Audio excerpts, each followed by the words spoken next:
For more than 15 years, God has allowed us to minister to the people of Africa.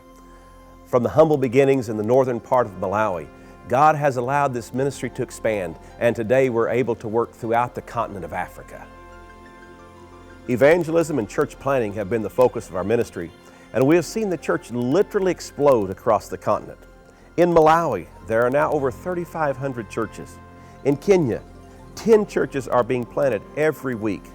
In Zimbabwe, the church has more than doubled in size over the last year. And in Kinshasa, in the country of Congo, churches are being established with the largest now numbering over 10,000 members.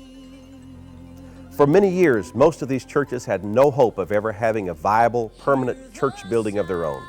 But now there's hope.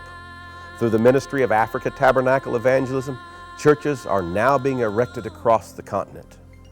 Oftentimes, the churches would only have a mud brick building or maybe meet in a school classroom. However, most of the time they simply met in the open, under trees, or possibly in some type of a temporary structure. If the church was able to build their own church walls, in the past we would help them put a roof on the church. But even with this concept, there were many problems. It could take 6, 8, even 10 years to get the walls up due to their limited financial resources. And oftentimes when the walls stood in the open that long, they would begin to deteriorate and become unsafe.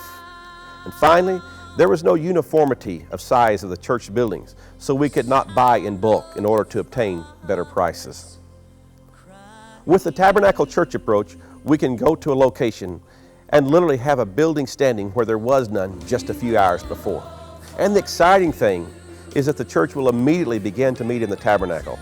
Oftentimes we will have a crusade or services under the new tabernacle that very night. And the norm is that from the Sunday before the tab is built to the Sunday afterwards, the church will double in size.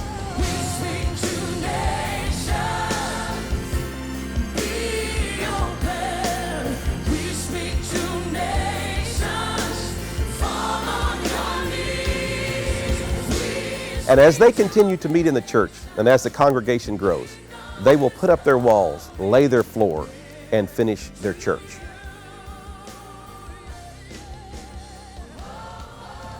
The cry from our African brothers is similar to that of the Macedonian call. Come on over and help us. The cry, the call, the invitation is to you. Will you come and help?